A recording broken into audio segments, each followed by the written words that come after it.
19वीं सदी के मध्य में भारत पर ब्रिटिश ईस्ट इंडिया कंपनी का शासन तेजी से फैल रहा था। धीरे धीरे भारतीय राजाओं की शक्ति कम होती जा रही थी और आम जनता पर नए नए कर लगाए जा रहे थे।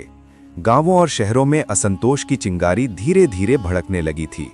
भारतीय सैनिक, जिन्हें सिपाही कहा जाता था, कंपनी की सेना में सेवा करते थे, लेकिन उनके साथ भेदभाव किया जाता था। उन्हें कम वेतन मिलता था और कठोर नियमों का पालन करना पड़ता था।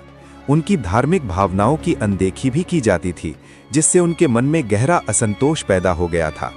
इसी बीच वर्ष 1857 में एक नई बंदूक की कारतूस को लेकर विवाद शुरू हुआ। सिपाहियों को ये खबर मिली कि इन कारतूसों पर जानवरों की चर्बी लगी हुई है। ये बात उनकी धार्मिक मान्यताओं के खिलाफ थी। यही वो चिंगारी थी जिसने एक बड़े विद्रोह की शुरुआत कर दी। 29 मार्च 1857 को एक सिपाही, जिसका नाम मंगल पांडे था, उसने विद्रोह का बिगुल बजाया। उसने अन्य सिपाहियों को अन्याय के खिलाफ खड़े होने के लिए प्रेरित किया। ये घटना विद्रोह की पहली खुली घोषणा बन गई। देखते ही देखते ये विद्रोह मेरठ से शुरू होकर दिल्ली, कानपुर और झांसी तक फैल गया। हर जगह लोगों ने आज़ादी के लिए आवाज उठानी शुरू कर दी।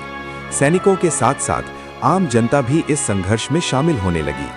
इस संघर्ष में झांसी की रानी लक्ष्मीबाई ने असाधारण साहस दिखाया। उन्होंने अपने राज्य की रक्षा के लिए सेना का नेतृत्व किया। उनकी वीरता और नेतृत्व क्षमता ने लोगों को प्रेरित किया। उनका नाम भारत के इतिहास में हमेशा सम्मान के साथ लिया जाता है।